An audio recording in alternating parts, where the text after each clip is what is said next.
Hi, I'm Lori Millsap, and this is my daughter, Mallory Bosse, and together we are stitching on Island Time. We are very new to FlossTube. This is episode 1. Thank you for joining us. We're going to assume you're new here because so are we. If you like what you see, if you don't think we're too crazy, go ahead and click the thumbs up and subscribe. We would love for you to be able to follow us as we film future videos. Sounds good to me. And I'm literally a baby cross-stitcher. I only recently got back into it at all. I cross-stitched as a child and then sort of let that fall by the wayside, pursued other crafts. I do a lot of stitching, but mostly knit and crochet. So jumping back into cross-stitch has been a lot of fun. And I cross-stitched as a young person in my teens and early 20s, and then I set it aside for quilting. I am Island Time Quilting on Instagram and professionally, where I am a professional long arm quilter here in our home. And she made this beautiful quilt. Yes, I did. And so I started cross-stitching about 3 years ago. In 2021, I found myself without a quilting hand project on a trip, and so I started cross-stitching again and then fell into the FlossTube world. And I have a long list of FlossTubers that I owe many happy hours of time to. So we'll get into that as we go on. And really it was the main reason that we're even doing this is peer pressure. Absolutely. We succumb easily to that. We went to a cross-stitch retreat together at Barefoot Needlearts in Myrtle Beach, South Carolina, and heard many times from the people, lovely people that we met there, that we should have our own FlossTube so that they can watch us and follow our projects as we work on things. And we just looked at each other and went, okay. Sure. We talked about it a lot because we live out in the country where we still have dial-up internet even at this day. So we will probably have to go into town and find some place where we can upload this video. If you're seeing it, we managed to solve that problem. Which we might have done by her standing on my shoulders and me holding her ankles so that we could get the signal that we needed. And I'm here for that. That sounds great. Okay, we're gonna lead off by talking a little bit about the retreats that we've been on in the last month. There's no way we can catch you up on all the things that we have done prior to this day because we are both crafters at an epic proportion. I think the word I like to use is absurd, the amount of crafting that we do. So we're just going to talk about what's happened in basically the last month. At the very end of September, I went on the Dying to Stitch retreat, which was fantastic, and I've got a few projects from that I will show you. It was with Alma of Blackbird Designs, and so that was a real treat for me. I had never met Alma before, and I really enjoyed that.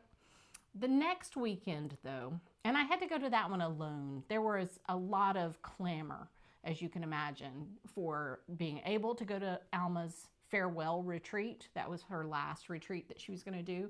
And so a couple of my best friends did not get in that retreat. So when we learned that, we all signed up for the Barefoot Needleart retreat the following weekend. So it meant I went to Dying to Stitch one weekend, Barefoot Needleart the next. My father said that you retreat more than the French Army, I believe. Yeah, that's not cool though. That's not cool. I mean, yeah, it was hilarious, but it's not cool. So, you know, there are allies, right? It just so happens that you retreat at, every weekend for several weekends I did 3 retreat weekends in a row. It was too much, and now I can't even bring myself to sign up for retreats in 2025. So I'm just retreated out for a little while. We don't want to think that far in advance. Exactly. It was such a wonderful experience for me, though, my first ever cross-stitch retreat, to be able to go to Barefoot Needlearts. Every time I walk into a cross-stitch shop, I go, oh yeah, I love cross-stitch.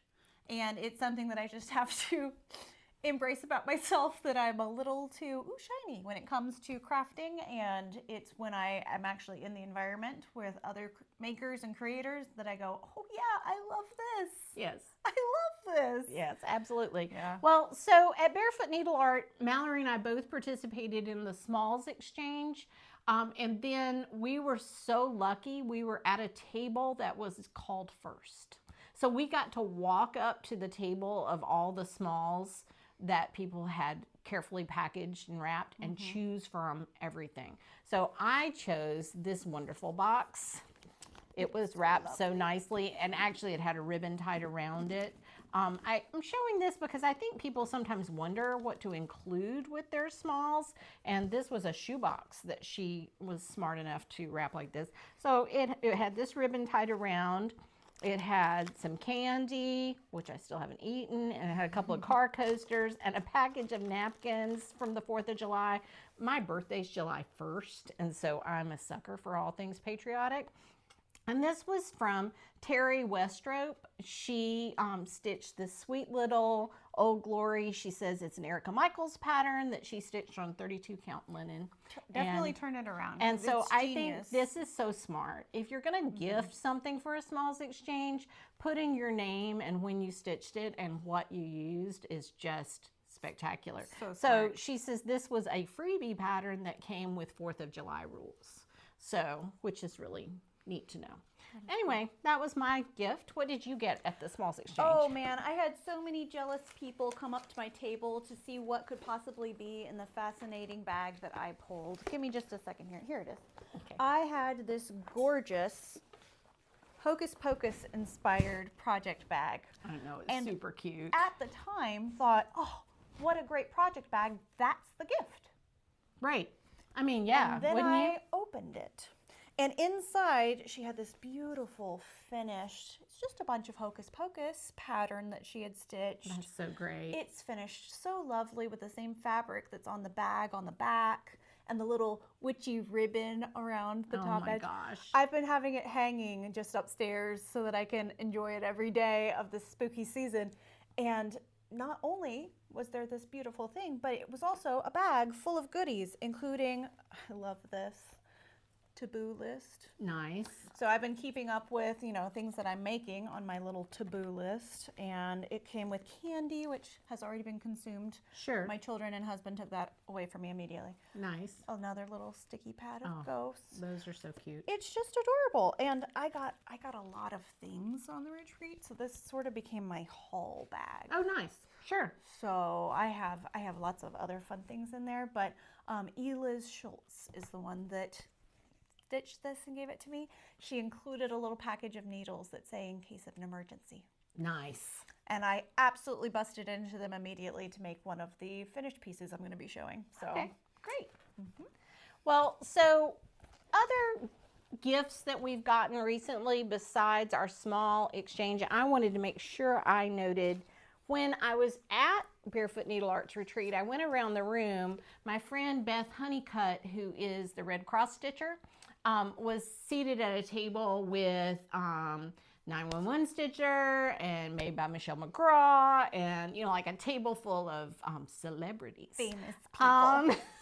I know they don't feel like that, but it kind of feels like that when you watch FlossTube. Like, you begin to believe these people are your friends. And some of them actually are, but many of them you just feel like you're in their house, and so you're their friend. And it's so one way because we have no idea who's going to watch this video. But just know that I've always believed that social media friends are real friends. Absolutely. So, Not only that, but it really helps the community stay connected over the vast distances that we all live separated from each other. absolutely. We accidentally ended up at the Barefoot Needleart's retreat at a table with a couple from our hometown, Winterville, North Carolina.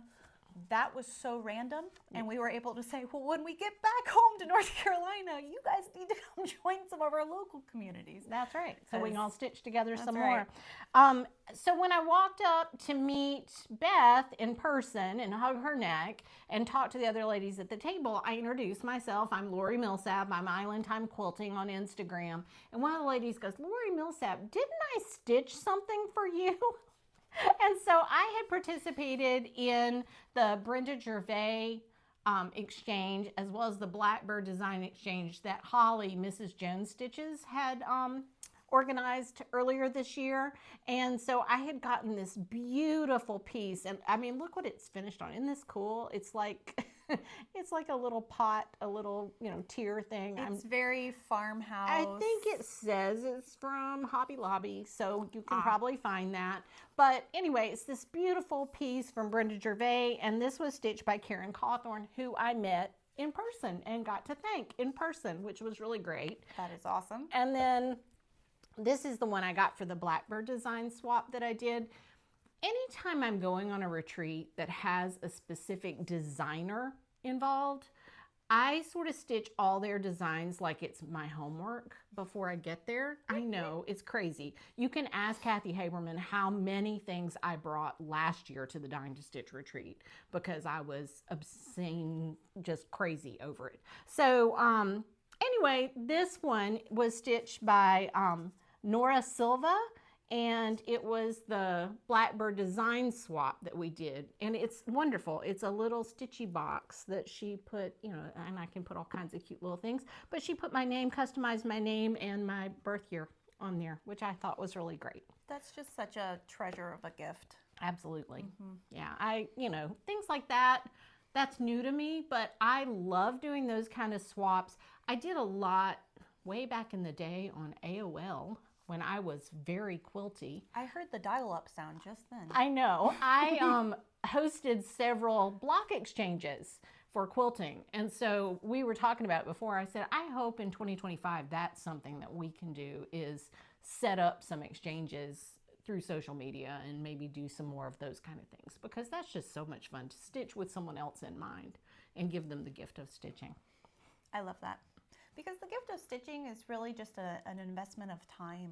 Because while the craft does take, you know, like some actual craft, it's just you do one stitch at a time. That's right. You just do one stitch and at a time. I have always used my quilting and now my cross stitch as an opportunity to sort of meditate and pray for the person that it's intended for. Cross stitch has been a little more stabby for me, working out some stress lately, but it's nice when I know it's intended to be a gift, because then I can, you know, change my state and think about someone else instead of just stabbing something over and over. Yes, I love all the little sarcastic quotes that you see all over Etsy where, you know, this is proof that I can stab something 10,000 times. And when we went to the Barefoot Needleart retreat, I actually made a bunch of sugar cookies because in a past life I was a sugar cookie and cake decorator. And they all had cross-stitch themed sayings on them. One of my favorite ones said, choose cross-stitch, not murder. And honestly, there are some times where, you know, you've got the stress up and just That's right. stabbing some fabric helps. It does. It does. It's great that way. I was in labor with my second child and cross-stitching at the time, making a bib. Oh, yeah. I remember that. My nurse at the time was just like, how can you do that while having contractions? And I said, oh, it helps. It helps a lot. Okay, let's I'm gonna move on to the last retreat I went on, which was a quilting retreat, and that was wonderful because I'm a professional quilter, which means I'm usually working on other people's projects, and quilting takes up a lot more space than cross stitch does. So even at home, I'm finding it harder and harder to get to my quilting. I do have a stitch along / quilt along that I'll show you some blocks from in a minute that I got to work on at that retreat. This was the main thing that I accomplished on that retreat. This is the 2023 Designer Mystery from Fat Quarter Shop. And I had done the blocks fairly consistently through the year last year. That's about as much quilting as I managed to get done, is piecing blocks, because it doesn't take up as much room. And then I have to have a weekend or a Saturday or, you know, some time where everybody's left me alone before I start putting things together, because, you know, math and thinking and space. It just takes a lot of space to lay it out. And working on your own quilt is a form of self-care.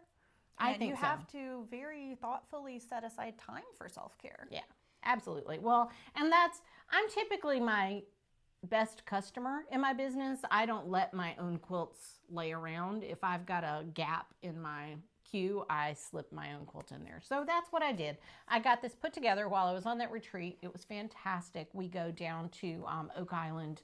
Fort Caswell is a Southern Baptist retreat facility, and we go down there, and it's just a lovely place on the water that we go a couple of times a year typically and quilt for 4 days. And so it was wonderful. That's marvelous. Honestly, all of these retreats, I'm seeing a theme where we approach the ocean. That's right. Yes, I did go to Virginia Beach, Myrtle Beach, and then Fort Caswell Beach 3 weekends in a row. But I think that when we stitch, we're doing it as a form of relaxation, and we're called stitching on island time for a reason. It's not something that we're trying to like put out in any kind of time frame. This is for enjoyment.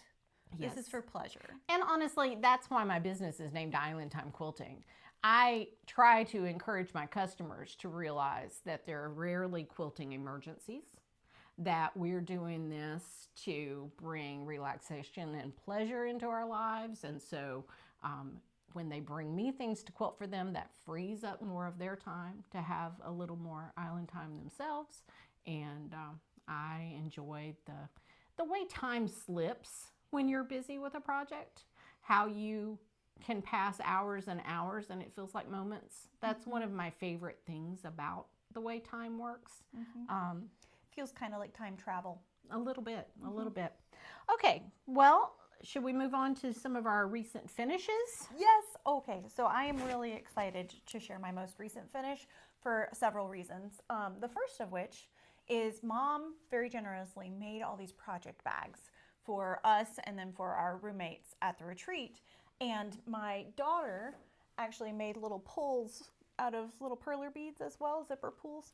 So I loved the project bag that she made. I used it as my color palette when I was making sugar cookies to also share at this retreat.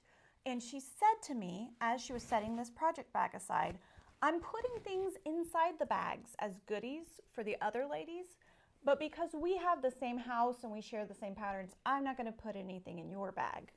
And I think maybe 2 minutes passed. I'm not sure it was 2 minutes. Maybe less. Yeah. When she shouts from the other room, I lied, I'm giving you a pattern and fabric, and I'm going to give you all the flosses you need. This pattern. And isn't she fun? So I'm a chicken mom. I have a little flock right now of 9 chickens. I had to count real quick because only 8 of them are hens. I also have a rooster. He's obnoxious. You might hear him in some of these videos. But I absolutely loved the way this sampler was laid out. She's doing this little split jump over the words, and then we've got the alphabet with the hen highlighted across the middle. And because I have all red chickens, with the exception of my newer birds, which are black Australorps, I decided to do a little bit of a color change on my finish.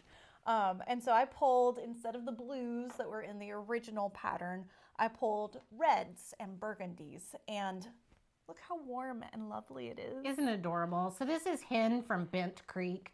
I have a friend here locally who called me a few months ago and she said, yeah, I'm not going to quilt anymore. Can I just bring you my fabric?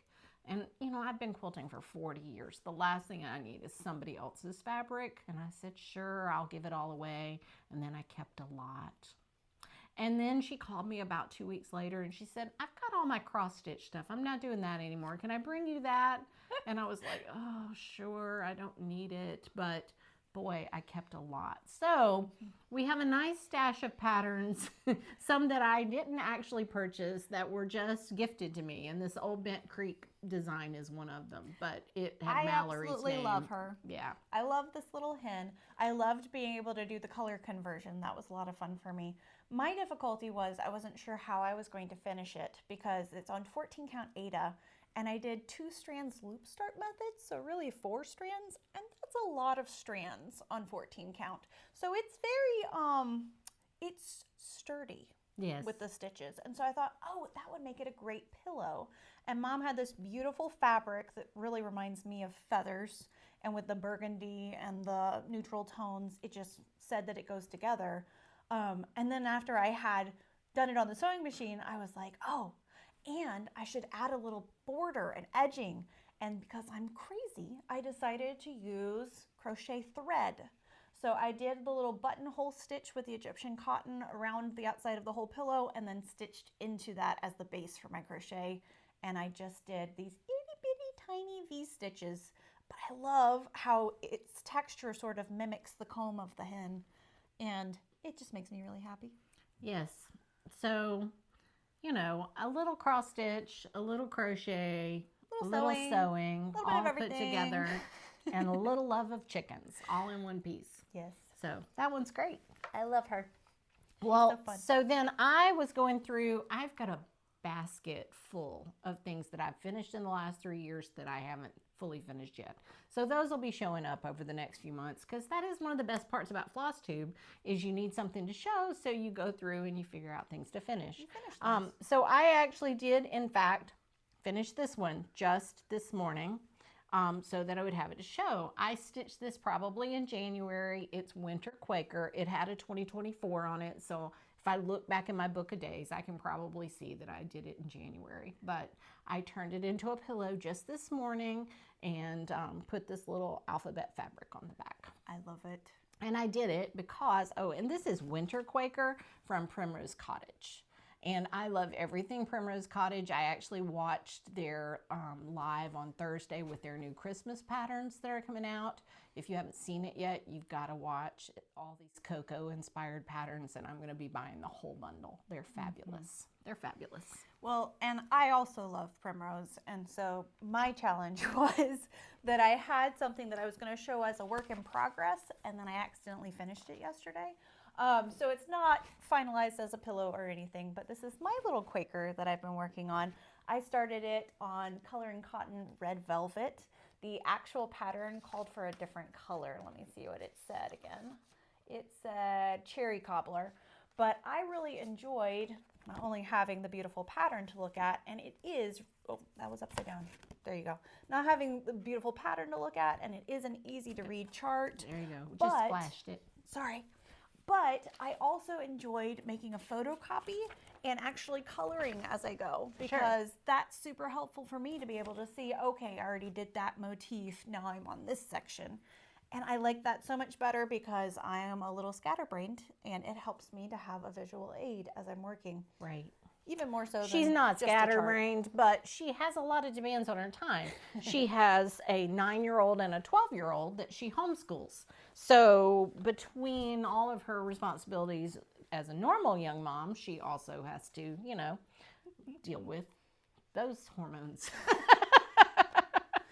I'm blessed they're with great wonderful kids. children. They are great, and they're big help. I mean, we love having the big family in one place. It's fabulous. It is fantastic. I've tried to convince them that this is something that they could do, that cross stitch is totally accessible for their age ranges, and they just look at me and say, Mom, right, we can't make anything as fast as you can. All we have to do is say, Mom, would you make me? And then the next day I can have it. So why would we learn how to do that stuff? That's fair.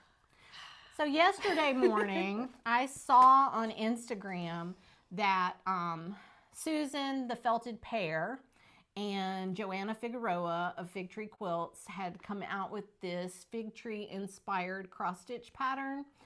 She's not the first designer in quilting to add cross stitch to her arsenal, but this is a really cute little pattern. It's called Denim Pumpkin. It's so cute. I downloaded it yesterday morning. I went to my Color and Cotton stash, which, by the way, if you don't already get Color and Cotton every month, I mean, they're just some of the best colors. And so the chart is designed for DMC, so I definitely could have just pulled DMC, but I love working off of Floss Drop. And so anyway, I pulled colors from my stash and I finished it yesterday and turned it into a pillow this morning. It's so cute. And isn't it cute? We have another retreat coming up on November 9th where we're going to do a smalls exchange, and this is going to be my exchange for that day. So I was so happy to see it. It was just, you know, just the right size, right? The chart is 53 by 65, so it was absolutely doable. I mean, it's dense stitching, but, you know, And I reversed a couple of things. It calls for like a lighter little dot, and I went with the darker orange little dot in there. I really like that. You can see it better. I like that it looks freckled. It does. I'm pretty freckled, so I mean, we like freckles. We do like freckles in this family. So there you go. Yes. So what I haven't done on either one of, on this finish especially, is put any trim around the edge. But I do have this trim that I think I'm going to glue on. And Sherry. This is from Amazon, right? Right. I ordered every color of the twine that you can get from Amazon. It came in a big package for like 20 bucks. It was great. And I'll just glue it around the edge. Sherry, Colorado Cross Stitcher, taught me to do that early on, just with a narrow bead of Aleene's tacky glue. And so, here's one I finished that way last year sometime. That just has the black Aleene's tacky glue. This is a hands-on design. One of her months. Yeah, I don't remember what the pattern's actually called, but my birthday's in July, so I did July 1st. I liked it because it had like little quilt blocks here, as well as the whole corn that's supposed to be knee-high by the 4th of July. Remember that? So anyway, but this is glued on, and you cannot tell. Like, it's still soft. It's soft and everything. So that's what I'll do with the denim pumpkin, is I'll finish it like that.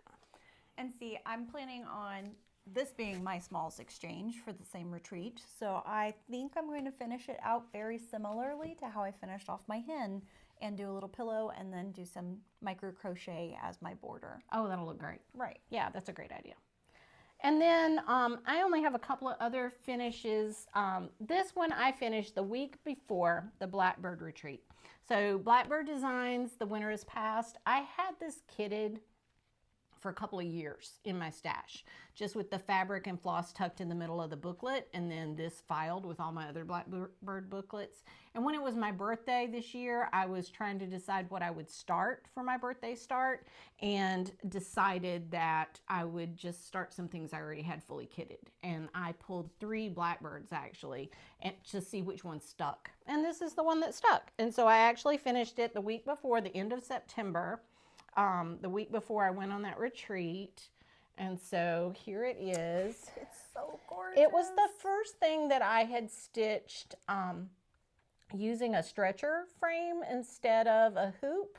And I loved how it kept the linen so neat the whole time. And after I took it out of the bars, I was like, oh, it's still so smooth. I barely have to press. It was great.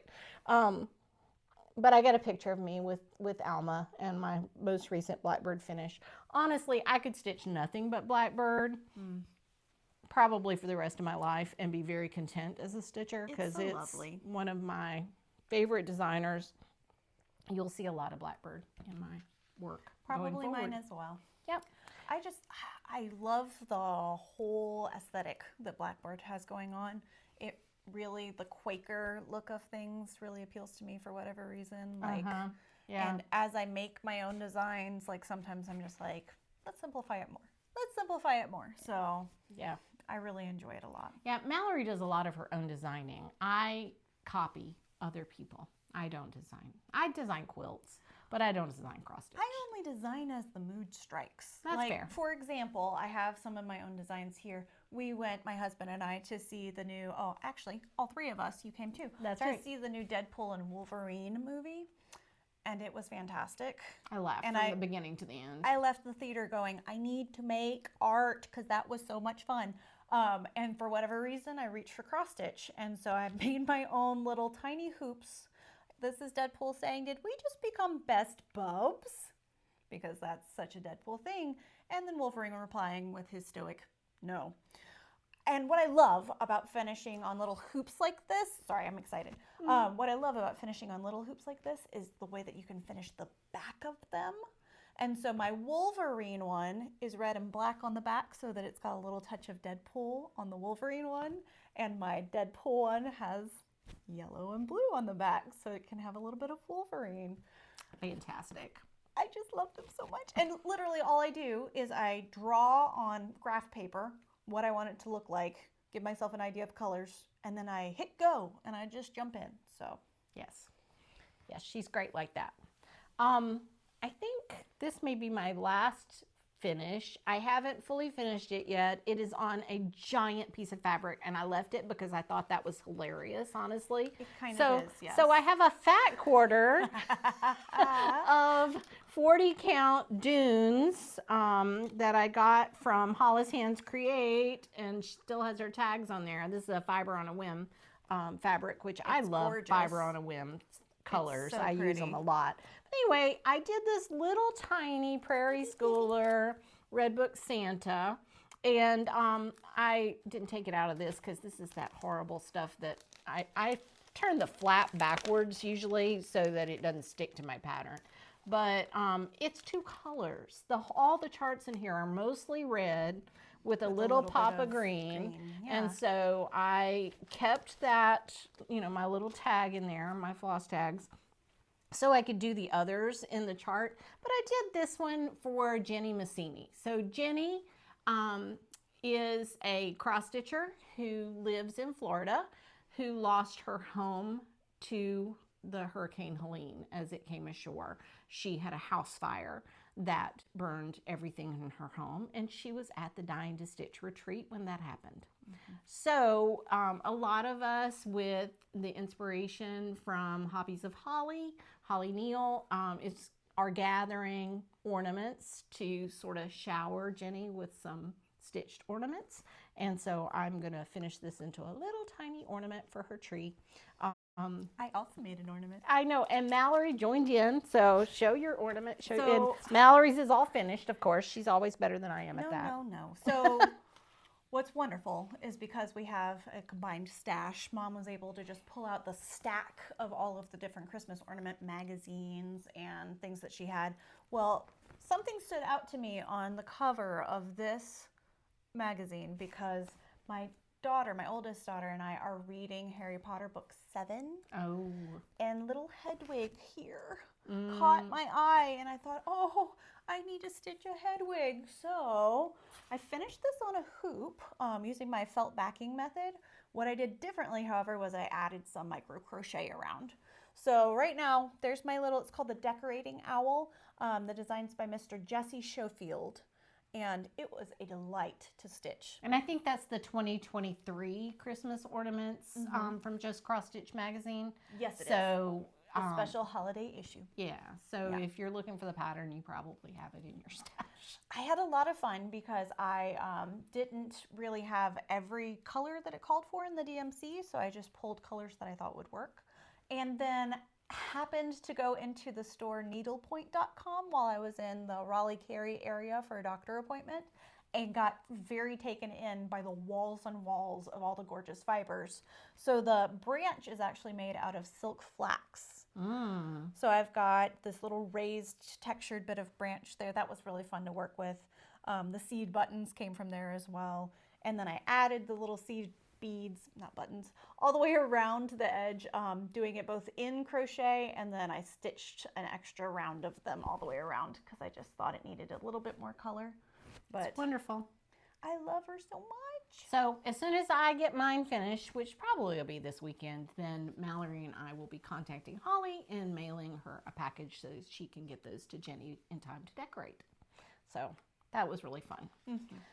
Okay, do you have any other finishes to show? No, I don't. Okay, great. I think that catches us up on finishes then. All right, so now we got to talk about whips. And I want to just lay this out there right now. I can never do a whip parade. It would be 19 hours long. Like, I have no idea how many whips. In 3 years, I have started more things than I could finish. I shop faster than I sew. I shop faster than I stitch. And I love starting all the things. This does not stress me out at all.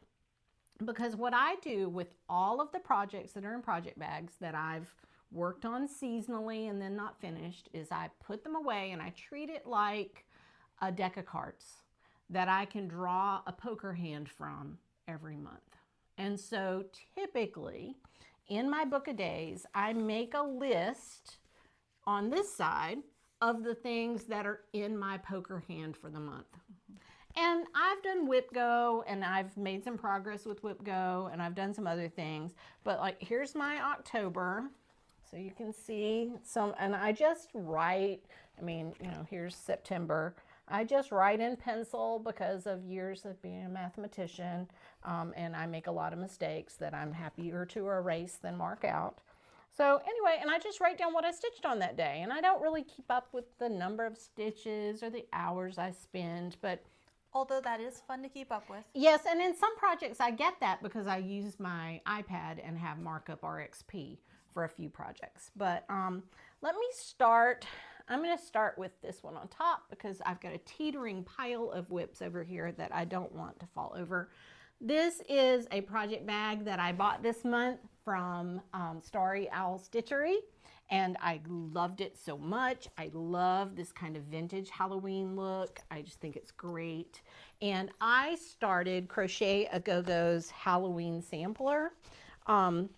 I've started all of her samplers, I think, so I've got a whip for every season going on with a Crochet A Go-Go chart. In fact, as soon as Halloween is over, I'll put this one aside and I will work on the autumn sampler instead in November. But for now, I've got on 36 count vintage sand dune from Lakeside Linens.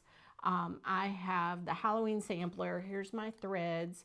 I use my own floss drops that I had made that actually say make yourself some island time and my logo on there, and then they're blank just with a softer version of my logo, and have my name and phone number. So I give these away at retreats and things, but then I write, you know, what the floss color is on there just with a marker. I'm completely spoiled by floss drops now because that's something that I didn't do when I was a younger stitcher. I just had, my mother-in-law had given me a huge collection of cross-stitch hand-me-downs where she had meticulously put things on little floss bobbins. Sure. And put them in the boxes. And that's just how I kept my floss. And now that I've used floss drops, I'm spoiled rotten. Right. Because that's so easy. Well, so you can see that I decided to go ahead and do the whole border. What I've done this month with Halloween Sampler is I've worked on it in the evenings when we're watching TV because this was an easily memorized border and I didn't have to look at a chart, and it's one color floss for the most part, and especially once I had laid in the outside, now I just have the straight inside border to do, and Right. and it's, you know, the straight and then it's inside outlined with white. So I'll probably get that much done. And then there's a little owl that goes right here, and I'm probably going to try and stitch that owl before I put it away for the year, just because I like to have a nice start on things. Yes. But so that's my Halloween sampler from Crochet A Go-Go on 36 count. Very nice. I Size splurged a little bit while we were in Myrtle Beach, and I bought myself, first off, this beautiful project folder, I guess you would call it, that's a Steno Stitches made. It's quilted and lovely. With Yeah, all the they had a pumpkins. trunk show from Steno Stitches. She had brought a bunch of folders. I actually bought another one of those as I well. also loved the little flower that they put as their zipper pull on it, and I've started making them for myself. My children love them. They're called fidget flowers when I make them. You can roll the beads in your fingers, and it just gives you something to wiggle your fingers on. And for my kids, that's very important because they're very tactile learners.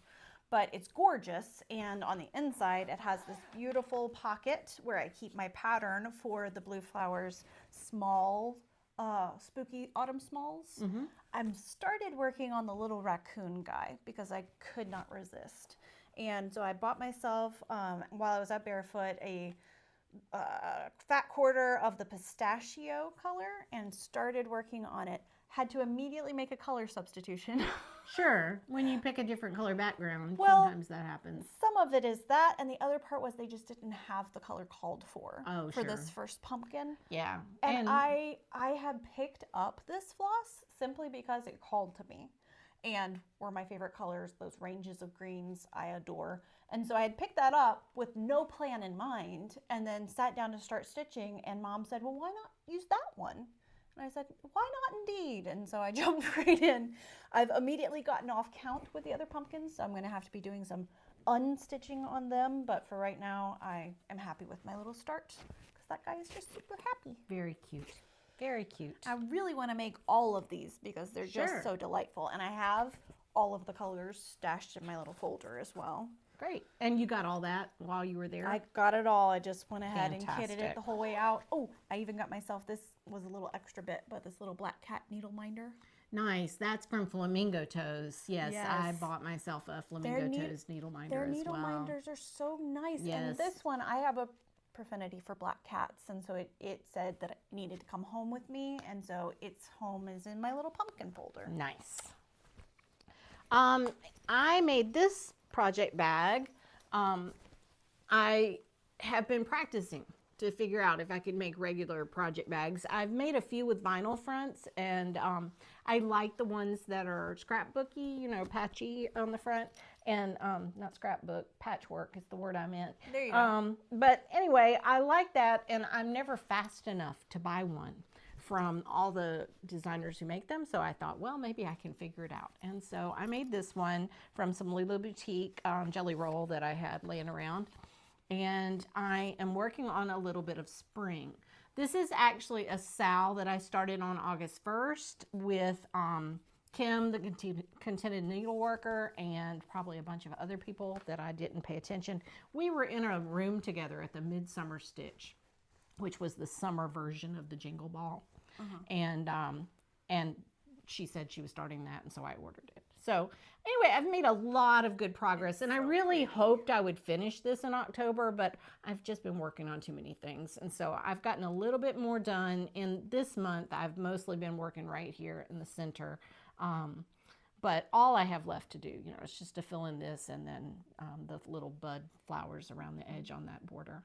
So we traveled a good bit this summer, so this was one that I worked on a lot in August and got a lot done. Was this a car project, or is it too hard to do linen in the car? It's too difficult for me, but we were camped in the Airstream for a week, so I had a good chance to work on it quite a bit. And that's a springtime design, so you'll probably get back in the mood for that seasonally. Right. It's called a little bit of spring, but you know, it's also Blackbird, so I don't really need it to be too seasonal. I mean, it's just beautiful colors. I love the red, the old red paint that's in there, and the pinks. And then I started this. It's on 40 count furly from Needle and Flax, which every Needle and Flax is wonderful. 40 count slows me down just a little bit. 36 count, I can pretty much sewing method, but 40 count I have to, you know, think about and do a little more poke and pull. So it does slow me down. I'm excited because I've of course got my beautiful pistachio Ada that I'm working on that feels like linen because it's over dyed and delightful. But I actually have in my plans, which we'll get to eventually, a project where I'm going to be working on linen for the first time ever. Oh, that'll be fun. So That's great. I'm really excited for it, but also mildly terrified. Just it's, you know, I have to say that's been the best part about FlossTube for me is I watched an inordinate amount of it. I go all the way back in time. When I find a FlossTuber for the first time, I watch all their videos from the beginning. So, you know, I feel like I know the whole history. I don't want to miss anything.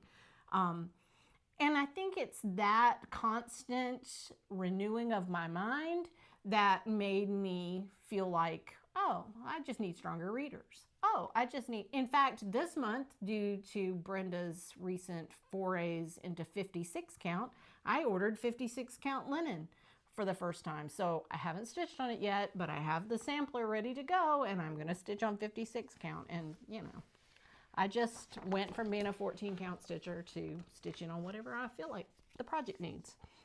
Which is marvelous. Yeah. And I'm not quite there yet, folks.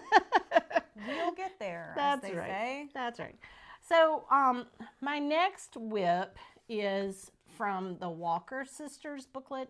This was the booklet that we got at the Dying to Stitch retreat. So it's from Blackbird Designs. It's not available for everyone to purchase now. I'm sure she's going to release it in a year because she released it to us in this beautiful booklet form that I think it just needs a hardcover, and it'll match what, you know, what everybody will get. But it primarily includes these two beautiful samplers from these two sisters. And then the one I started, which was the retreat piece, is called Sweetheart's Delivery. And it is a sampler that Alma designed for her granddaughter. And so it's very sweet. That blue house got me. I was like, okay, yeah, I'm going to start there. That's what I'm going to do first. And so I've made some pretty good progress. I'm actually, I still have it in the hoop because I'm still working on it. I'm stitching it along. Here, let's see if I can pop that hoop off easily enough. With a friend. Oh, you might have lost a needle. No, it's on the it's on needle the binder. minder. Okay, Yeah. good. Anyway, I'm stitching along with a friend. Gina and I are stitching it. Gina, whose Instagram handle I forgot to look up. I'm sorry, Gina. I always have to look every time. There are too many people that have stitches in their name. Well, you know, in post, right, when we can edit put this, that. we That's can right. put it on the screen. That's right. So Yeah. that'll fix it. Okay. Anyway, who knew about post? I will be doing the editing. So anything that you want future Mallory to do, just say, hey, future Mallory. Excellent. And I'll throw it up there. Okay. Well, so it's called Sweetheart's Delivery. I think it's beautiful. It's a lot of fun to stitch. It's on 36 count winter brew from R&R. R&R is also dying to stitch in Virginia Beach, which is, 3 hours from me, which is really nice if I want to run up there for emergency shopping needs. And I have done that. Oh, and I have that one in my Buckleberry bag that I bought when I was there because, Blackbird fabric is necessary for Blackbird projects. Absolutely. Don't you think? So, and I love Buckleberry Quilts bags. She's wonderful. I love that little ruler ribbon. That's Isn't that so great? cute. Yep. She's the best. That's fabulous. Do you have another? I do, but this is one that I was gifted by my amazing mother.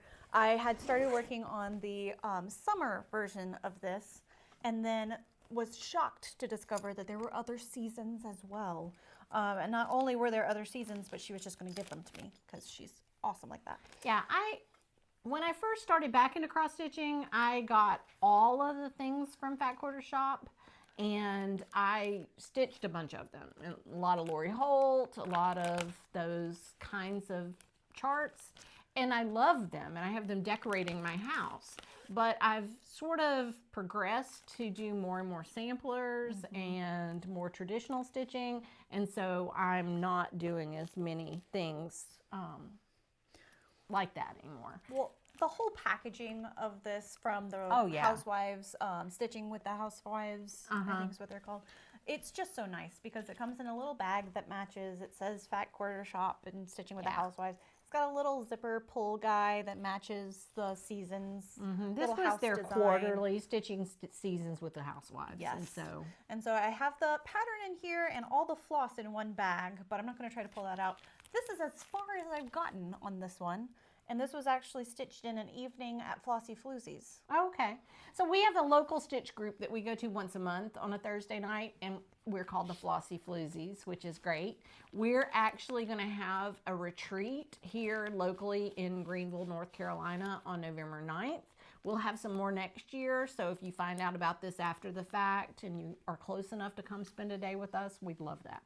I will also be a vendor at that event. Oh, so yeah, that'll be fun. If you're interested in coming to get a cookie and a cute little crocheted or knitted thing, that sounds great. Swing on by.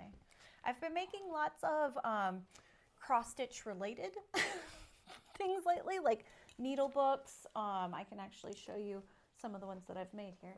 But needle books and pin cushions have been a big thing for me as I get back into cross stitch. So I'm making these little felt needle books that are just, very simple, but with a little detail on the front. And then pin cushions, I dropped my little pumpkin. I discovered that with these kind of tiny crocheted pumpkins, you can cross stitch on the surface. Oh, how cute is that? And so I add a little jack-o'-lantern face. That's super fun. That's so great. I've been making a bunch of pin cushions, a bunch of needle books. Those will be available for sale on November 9th at the country club. What's the name of it? Brookfield? Brook Valley. Brook Valley. Thank you. Brook Valley Country Club in Greenville, North Carolina. Yep, we are having, it's $40 to attend and be there all day long, and it's just a stitching day. So it's like an in-town retreat, which is great. I have this giant chart that I added to my whip list in February. Chris, the camping stitcher, was going to challenge everybody to do a leap day start. And then Olivia at Pumpkin Hollow Quilts pulled out her copy of His Eyes on the Sparrow and said she was going to start that for leap day. And I thought to myself, I'm pretty sure I bought His Eyes on the Sparrow, and I may have it kitted. And I didn't have all the floss in there, but I had the ones that had been available at Dime to Stitch while we were there and I was shopping. And it had been tucked away probably for 2 years in my drawer, ready for me to start it. So I carefully pulled the chart out, put every page of the chart in a page protector because I thought this is a project I'm going to take a long time to finish. I don't want to destroy the chart. And I sat back down on the couch, having gotten everything all kitted up and ready to start, and went to the Homespun Needleart's Facebook page.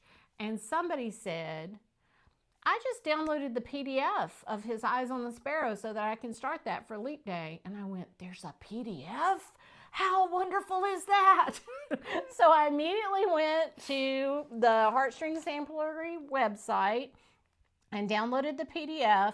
So if you're not familiar, His Eyes on the Sparrow is a giant, you know, like on my 36 count, it's 2 feet by 3 feet. It's huge, you know, this big finished piece. That's a lot of stitches. I think it's actually like 20 by 24. But anyway, it's still huge.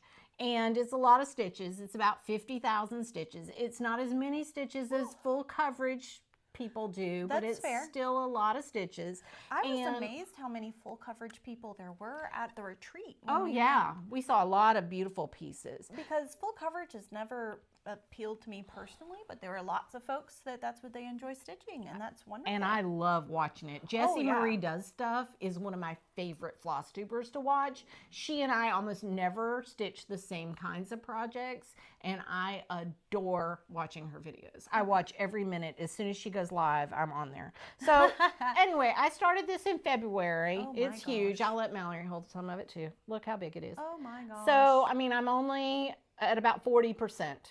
So obviously I've still got, you know, all this middle in here to do, and then the whole other half. But the house is pretty much the center. Right. So once I finish filling in the house, you know. See, this would drive me crazy. It says His eye is on the.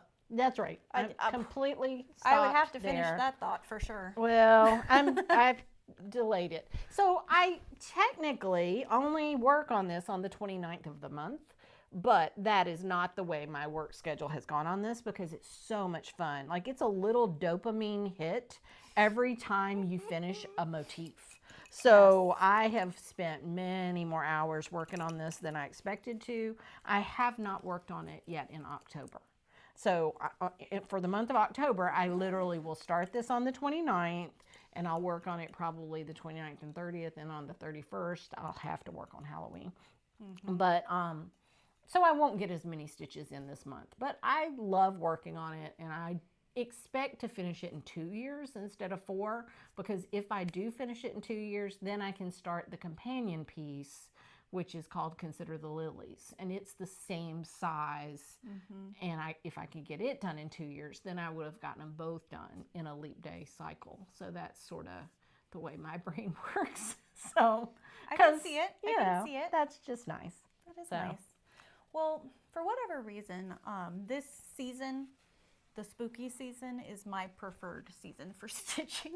I actually bought this at Dying to Stitch when we went up together with that Mother's Day. Oh yeah, that was in May of 22 or 23, maybe 23. Right. Yeah. And loved it because it's got just a great collection of things. But the only thing I've made from this, I don't have to show, because it was a gift that I already gave away. But one of my best friends is the eldest daughter in a family of 7 children.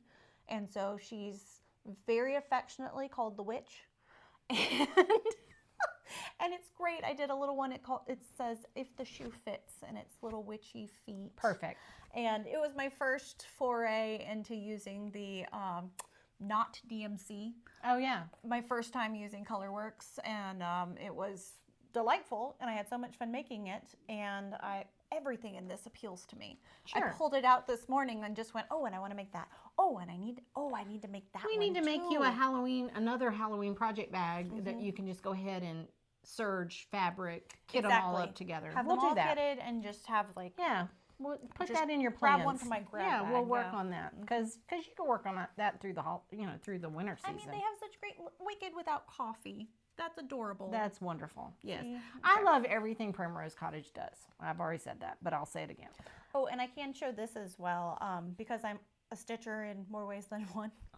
I have crochet that I do, I have knitting that I do, and I decided one evening, because I was feeling particularly seasonal, that instead of making a little sweater for my bauble to look like a Christmas ornament, I used a pattern that I had made that I used for ear muffs at first. Like I made a little ear warmer that was this collection of jack-o'-lanterns, and then I decided I'm going to put it on one of my baubles, and so it's got the salt and pepper top finish, and then the bottom side is a crocheted little, looks like Jack Skellington to me. Nice. It does, in fact, look like Jack Skellington. Only orange. Yeah. Anyway, I just love October. It's fabulous. Yes.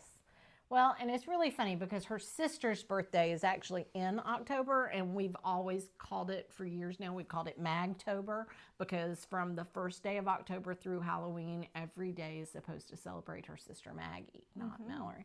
But, you know, we get to enjoy it a little bit too. I celebrate her all year That's round. fair. We do, because she's pretty awesome. I have in this folder from Julie Just Sews, who is Mrs. Jones Stitch's mom. Oh. Yeah, right? So it's a small world. Generational. I bought 2 of these purple color folders from her. I bought a folder and I bought a project bag just because I thought this vintage stuff on the front, and this is like just my shade of purple. I love these lilac purples. And in this one I have Mary Gypson, 1828. Here's a printout of the picture of what the chart's gonna look like. Yes, yes, yes. Yes, she's a beauty. She's got the 2 red houses, you know, a lot of symmetry, which I love.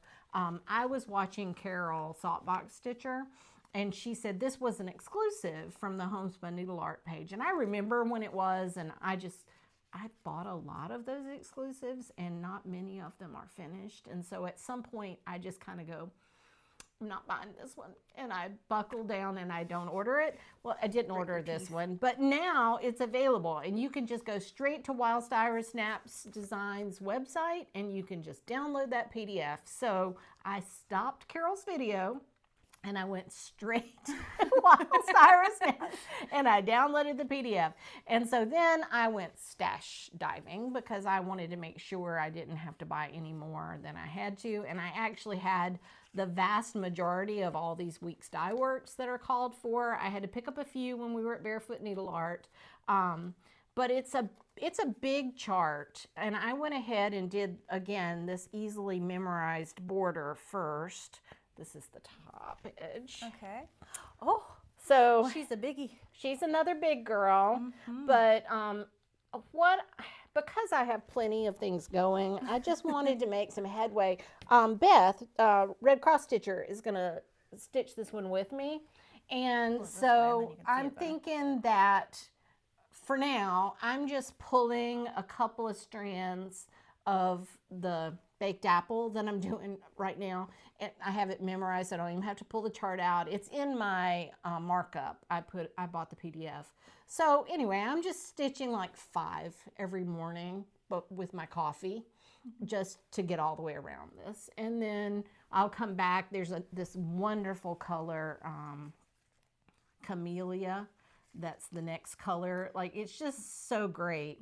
And I'll put all the little tips on the flowers. So, you know, I don't even know when I'll get into the actual meat of the sampler. Sure. But I'm just going to do, you know, a couple of strands every day. This is sort of my 25/7 project, which is where you work on one project 7 days a week for 25 minutes.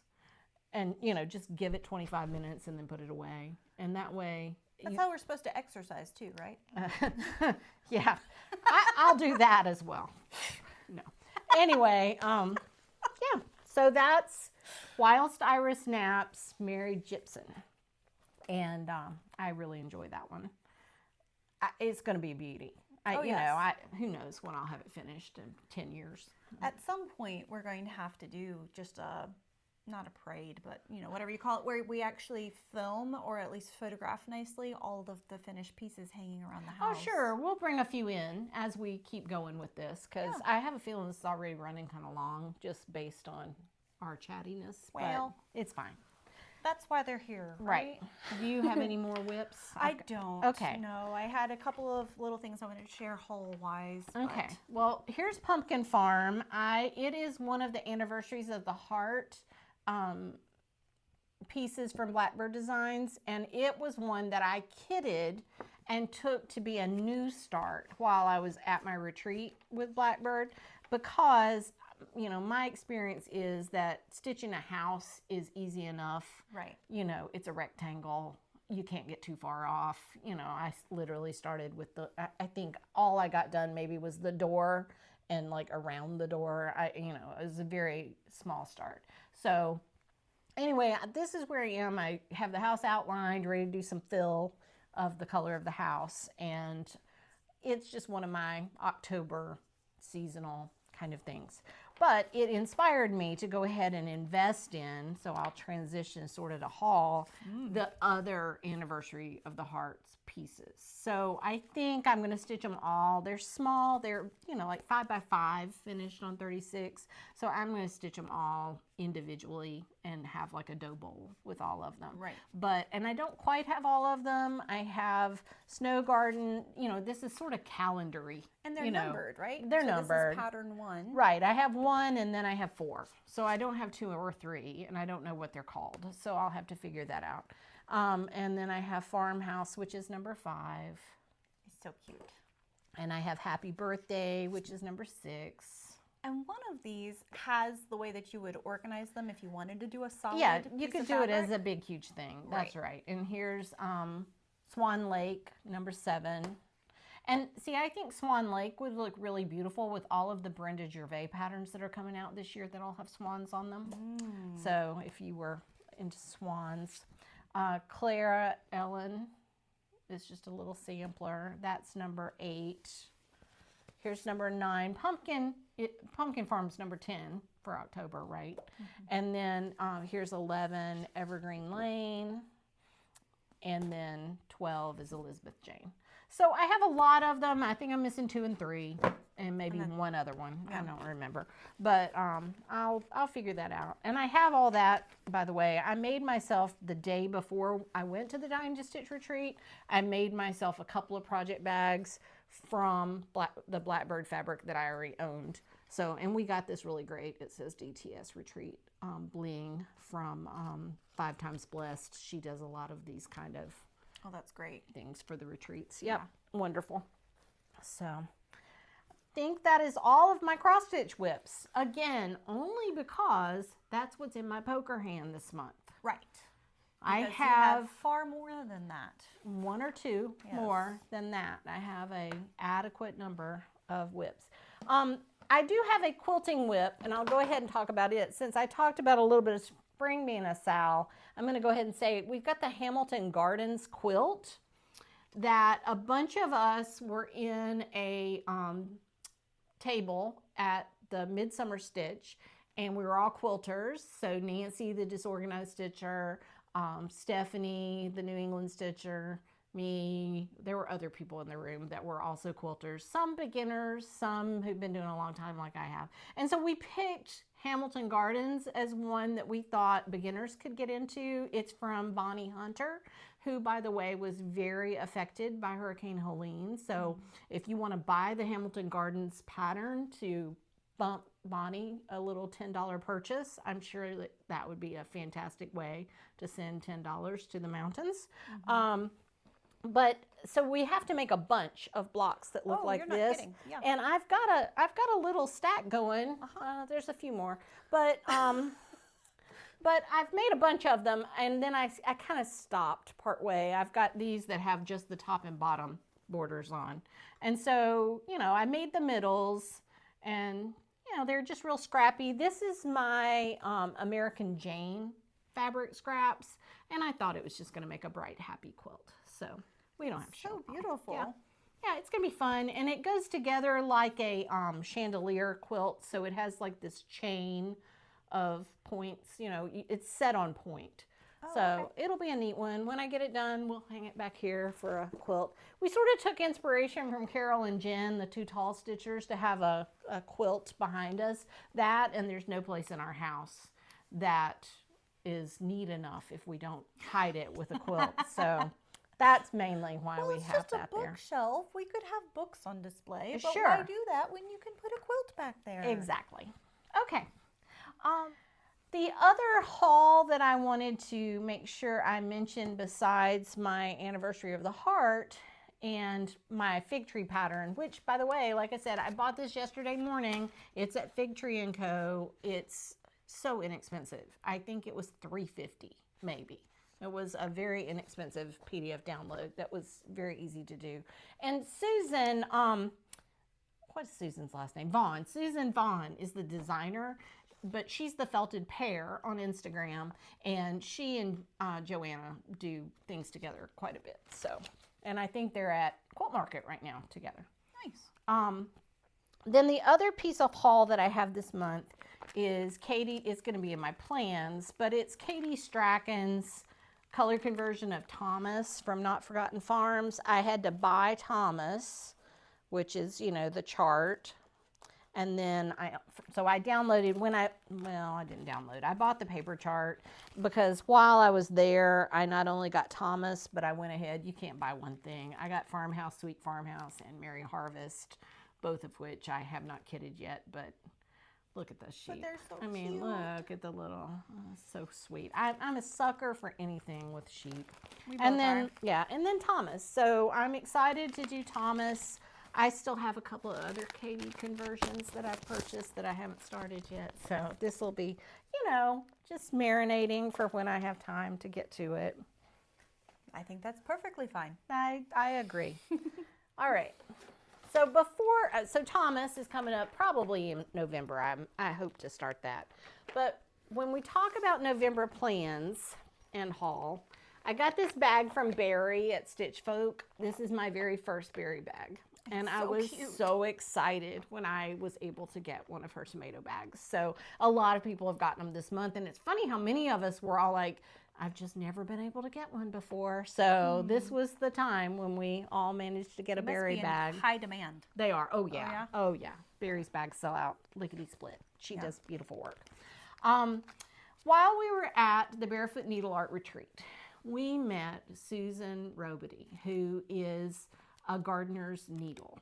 And her design, Ducks in the Orchard, was a very popular hit with a lot of people who were at the retreat. And so we all bought a copy. And my two best friends that had come to the retreat with us each got a copy. And I said, well, let me message Vicki Clayton and see if she'll do a silk conversion for us. And then the three of us could all stitch this in silks. And we thought, oh, that's a great idea. So then I walked back over to the table where Beth Honeycutt and all of those guys were sitting. And I said, you know, we're going to do Ducks in the Orchard. And they were like, oh, yeah, we all bought that. And I said, I think Vicki Clayton is going to do a silk conversion for us. And they all were like, sold. We'll all do it in Vicki Clayton silks. So lickety split, like I messaged Vicki back and said, oh, I think there's going to be a bunch of us, not just three. And she messaged me. She's like, you weren't kidding. There were a lot of people that bought Vicki Clayton silks that weekend. So that was great.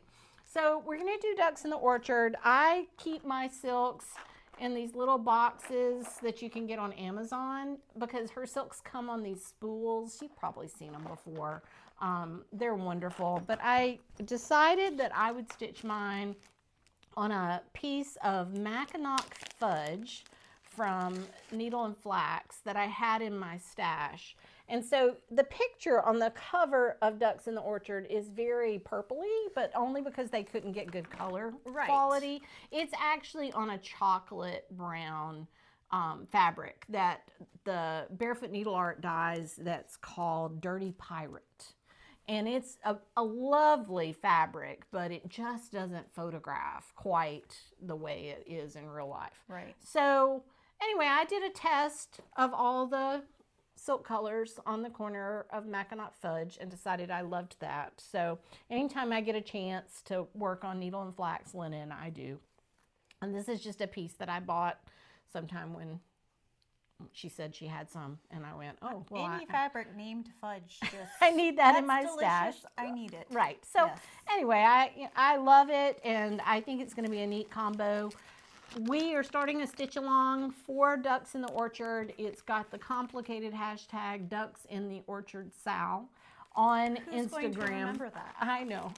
Anyway, it's on Instagram, where my Instagram name is Island Time Quilting, but our Instagram name is now Stitching on Island Time. So I'll post it in both places. We'd love for you to participate with us in the Ducks in the Orchard Sal.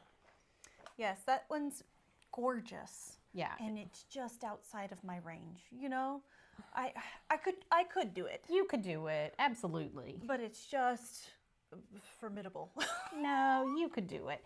And we are stitching on Island Time pace for that one for sure. It's a 9-page chart. Pages 7, 8, and 9 are only, Half. yeah, not even a half page. They're like a third of a page.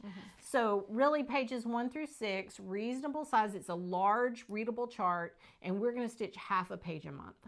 So it's very doable, Island Time pace, just taking our time. We'll finish it in January of 2026. We're just trying to encourage each other to keep working on it, because I like to have a real specific goal that I can meet and then just put a project away so that I can keep working on all the things that Right. I like to be able to work on. Because we So, have 1 or 2 things going We on. have 1 or 2 things.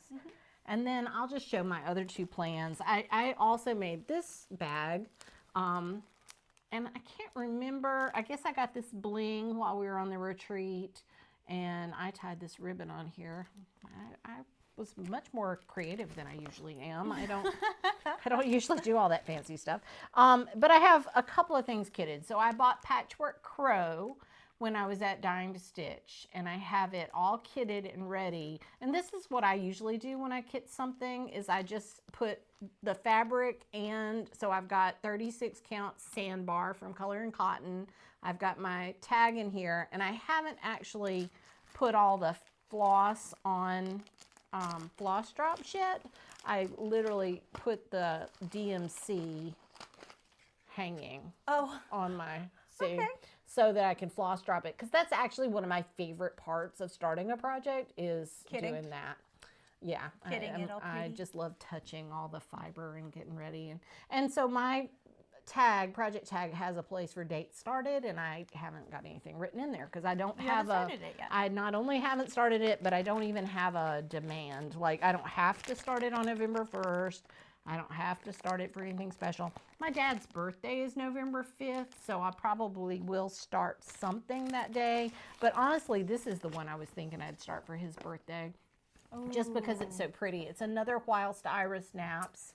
And in November, a lot of times people do black samplers. Right. And so I am going to do it on this piece of raw linen, which, by the way, I had to stitch a little test piece, and I went ahead and put that this is actually 35 count, not 36 count, so that I would know what size it needed to be. And then I'm going to do it with the called for threads. So I've got my little thread drop ready to go Lovely. for the black sampler. So that may be the 35 count. You know, I didn't trust it. I pulled it out of my stash, and it was just this random piece of linen. And I looked at it and I went, well, I don't even know who. I mean, it's just raw Swigart. I think it's just straight. And, you know, and then when I started counting it up, I was like, okay, that's not 36. That's fascinating. Yeah. And so then this one is another one that I'd like to do in November, Feast of Friendship. A lot of people have done this one. It's very And pretty. again, that blue house just gets me every time. And I have tucked in there Oh, I love that a fabric. piece of Picture This Plus 40 count doubloon that's the called for fabric. Oh, actually, I don't think it is the called for fabric, but I think I saw someone else had done theirs on doubloon, and I went, oh, that works for me. And then all the flosses that, again, I have not put on a tag or anything. I was sitting next to some of the sweetest people when I was at the Dying to Stitch retreat. And Gwen, that I was sitting right next to, was currently working on Feast of Friendship on 40 count, and it was spectacular. And I was like, oh yeah, okay, that's got to come out into my stash. So yeah, so here's Thomas, the pattern that I'm going to do with the Katie Strachan. It's so cute. And I love that the kit you have includes the beads and all the little... everything. Katie calls her style Prim Sparkle.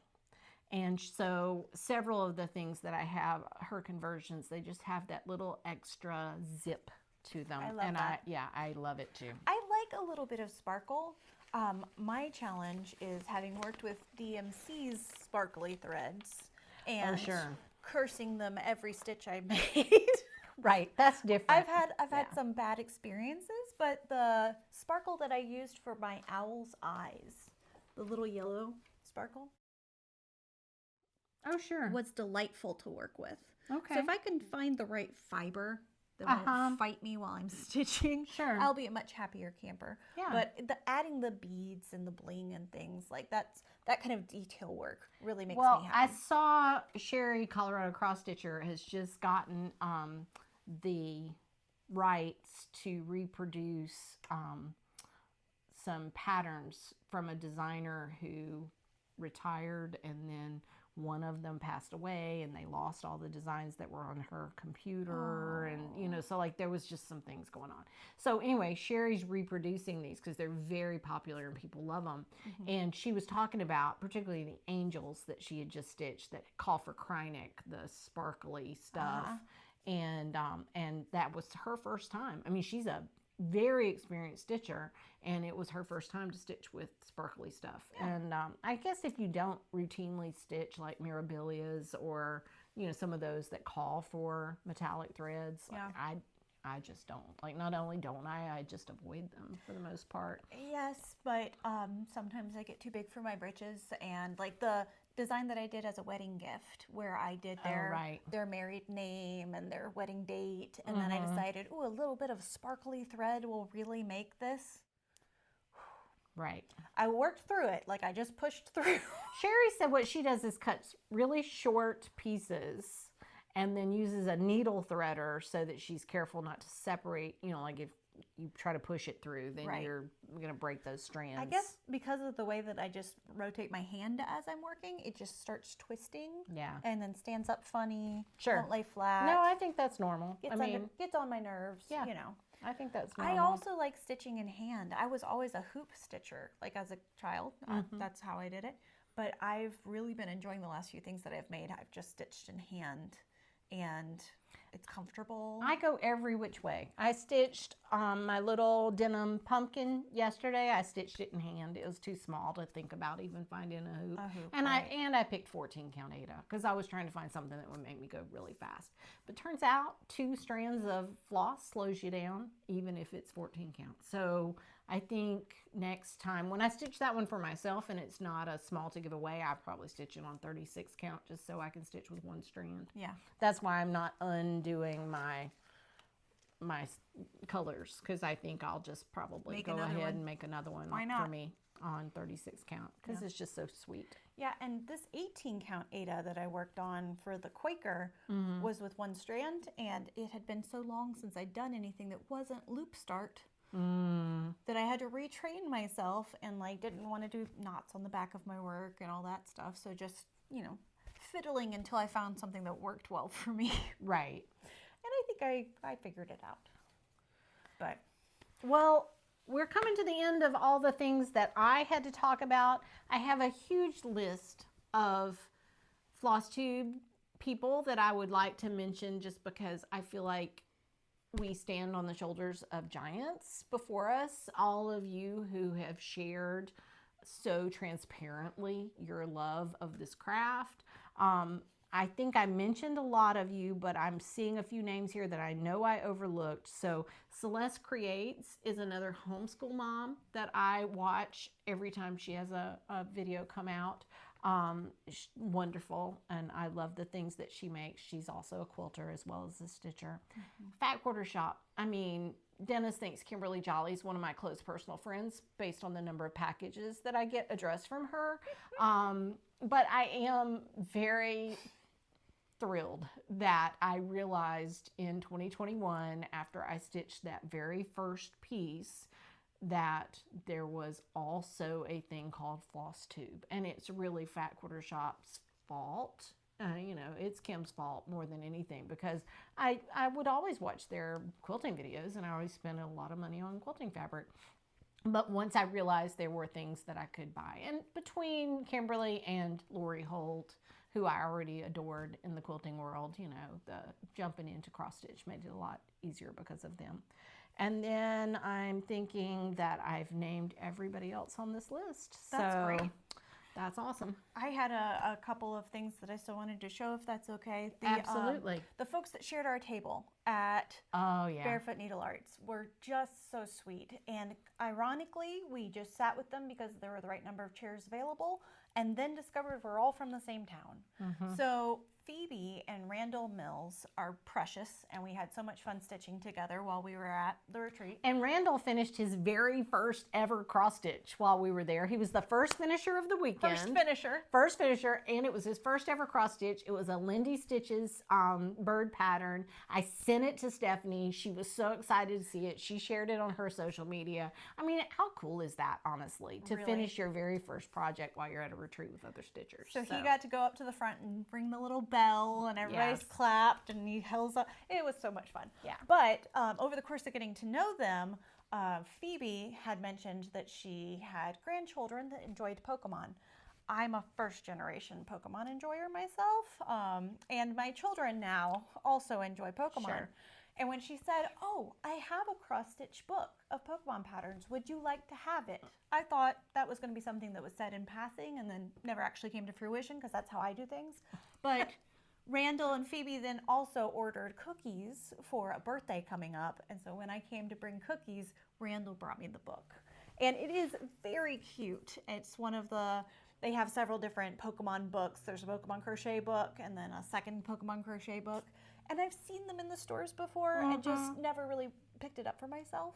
But it was such a nice little gift to get, because it's got gorgeous like patterns envisioned inside. My husband's favorite Pokemon Gengar. And anyway, this was delightful and just a gift, because Phoebe said she hates backstitching. Oh, that's, and which that is totally fair. Yeah. Totally those fair. kind of charts definitely look, I mean, they come to life with the back stitching. They do, So, yes, because before then, those characters just flatten out. But something about animated characters, they need that edging. yeah. I don't know what it is. They do. And then the other thing that I got at the retreat that I'm really a nerd about, Holly Freeman, who was one of the, what do they call it? Vendors, but like she had her whole display of things out. Trunk show. Trunk show, thank you. Yeah. She had her whole trunk show, and I'm standing there and notice that she's in line behind me and start asking her questions about her pregnancy, because I have no chill. And because she's one of the few women in the store with... About my age. That's right. Right. And so she and I start chatting, and everything's going well. And then I turn and I look at the closest pattern to me, and I say, "Gosh, that is just gorgeous. I love that design." And she says, "Thank you." And I went, "What?" Not realizing that I'm standing next to the designer of this beautiful pattern. And so then I kind of geeked out. And I was like, oh my gosh, Mom, look, this is Holly Freeman. She's made all... Anyway, and then the more I looked at her trunk show, the more I was like, oh my gosh, I need all of these patterns. Yeah. And she's so precious. She's an amazing designer, and she's an amazing person. So I was a nerd. She had included this pattern as part of our like things that we got for going on the retreat. But I made sure to go over and ask her to sign it, because I'm a dork. I think that's okay to have autographed things. Like I said, cool. I took my picture with Alma with that, you know, the winter is past finish. I mean, you know, I think it's awesome. And I love if crabby, please return to the beach. That's amazing. I love that. We did not sign up for the February beach retreat. We're both kind of already regretting it, because all our friends are going. And it sounds like it's going to be a lot of fun. But I think February is a hard month for us to travel. And we'll probably just wait and do that again in the fall. So this is my last everything. Go right ahead. So I probably stepped too far out into the unknown on this one, but I just absolutely adored this pattern. And it's by Una Buena Pieza, which I'm guessing is a Spanish company, possibly. Probably, or Italian. Or Italian, yeah. Anyway, but it's just so beautiful. It's this black background, which you're going to see more black background things like my owl. I enjoy stitching on black fabric. She's still young. I've got my vision. That's right. But I bought a black linen to do this on. Because it'll be beautiful. It's going to be so gorgeous. Yeah, this is called, it's a 28. Okay. So yeah, so it's the same as 14 like count. working on 14 But count. it's a rogue fabric called Nevermore. And look at this beautiful. It's so lovely. Pretty. It's such a big, huge piece too. It's a fat half. And so she'll be stitching on this for a while. I mean, Yes. her piece is not this big, No, but it she won't be. bought, Yeah. what's Laura call this, a Portland cut? Yeah, a nice big fat half. Yes, the design measures 20 by 40 centimeters. So I went ahead and bought all of the threads. I've got them all. I bought myself some pony black white tipped needles so that I'd be able to see them easily against my black fabric. That's a good idea. And I like pony needles. yes, and they're delightful. And then this pattern not only spoke to me, but as soon as I showed it to my kids, they both were so excited because this is kind of fun. our vibe, you know? Yeah. So I'm just really excited to start this one. I think this will be my next big start. I do think cross-stitching is a great thing, especially as a homeschool mom, because she can sit there quietly next to them while they're reading or trying to work out a math problem and then, you know, pause in the middle of a stitch to answer their questions and help them with what they're doing. It's not as difficult as picking up and putting down knitting, which I have found is a dangerous thing to do, to pick up and put down knitting. Sure. As a lifelong crocheter, I really didn't recognize that about knitting until I realized, oh, these stitches are live until they die. So you really have to be careful. But I mean, my kids are used to me making things. So like if they see that I'm counting and they start to ask me a question, I just count louder to let them know I'm not done counting. It's fair. And then you can have my attention. But I've been calling... And they're much older now, 9 and 12. They'll be 10 and 13 in January. So, you know, at that point... They are young people and they are figuring things out. They're great. But I've been calling this the BBP. The Big Black Project. I got that. It's actually called Fungi Garden, which is a great name. But because it's just going to be this big black expanse of fabric, I've just been calling it the BBP. Well, we should probably measure what size that actually is and trim your fabric and serge it so that you don't have to hold so much fabric. That sounds magical. Yeah, we should do that. Okay. Okay. All right, I think we have now shared way more than you probably needed to see from a first-time FlossTube, but we hope you've enjoyed it, and we would love for you to continue watching us. We're going to try and come back mid-November because we've got family travel plans. My parents are celebrating their 60th wedding anniversary the day before Thanksgiving. So all of the clan is descending on my hometown of Tupelo, Mississippi, so that we can all be there to celebrate with them.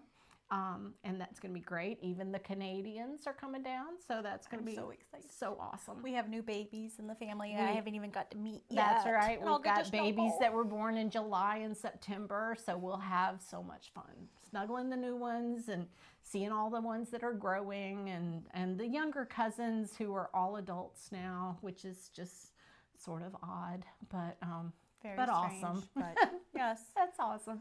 Yes. So I have next weekend and the following weekend sales coming up. So if you're interested craft shows in buying any fun Christmas presents, the JC Park is going to be hosting a sale on November 2nd. And it's open, I believe, from like 10 to 3.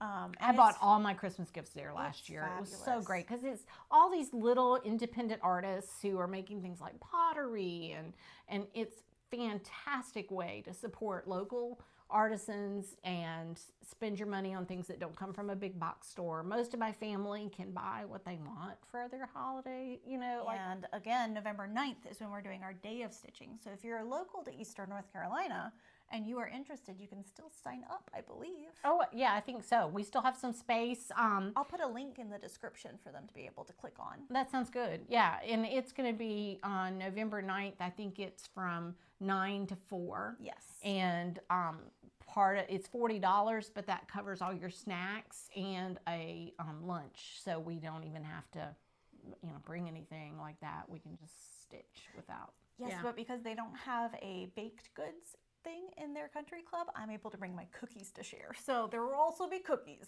Yes, which is great. Yes, I'm going to make those very cross-stitchy as well. My youngest and I decided to make some button sugar cookies that we worked on yesterday and the day before, and my gosh, they're cute. So if you enjoy eating buttons, come on down. Oh, Mallory makes sugar cookies that are not only beautiful, but actually delicious. So, and I can't eat them anymore due to dietary restrictions, so I enjoy seeing other people enjoy them because they're still fun to make. It's great. So, all right. Well, I think that's going to wrap it up for us for today. Thank you so much if you've stuck with us through all of this, and we look forward to being able to do this again. Actually, we look forward to finding out if this actually worked. Because what if this didn't record? What if we've been sitting here talking to a camera and it didn't even know you were here? That'll just be the breaks, I guess. We would be negligent if we did not thank our tech support. Amen. Because Mallory's husband, Mike, the minute we even joked about the fact that we might want to do a floss tube, immediately ordered lighting and upgraded her phone because she had an iPhone 6S. Well, it worked fine. That she now has a 16 Pro, so that's a little better for a camera, and bought us mics and the whole thing. So it's wonderful. And said Merry Christmas. I love him so much. That's right. I would not have thought of any of those things. We would have just been filming. Right. I would have turned my iPhone around. And we'd have taken You'd get the selfie angle. That's right. It would be great. All right. Thank you so much. We'll see you guys later. Happy stitching. Bye.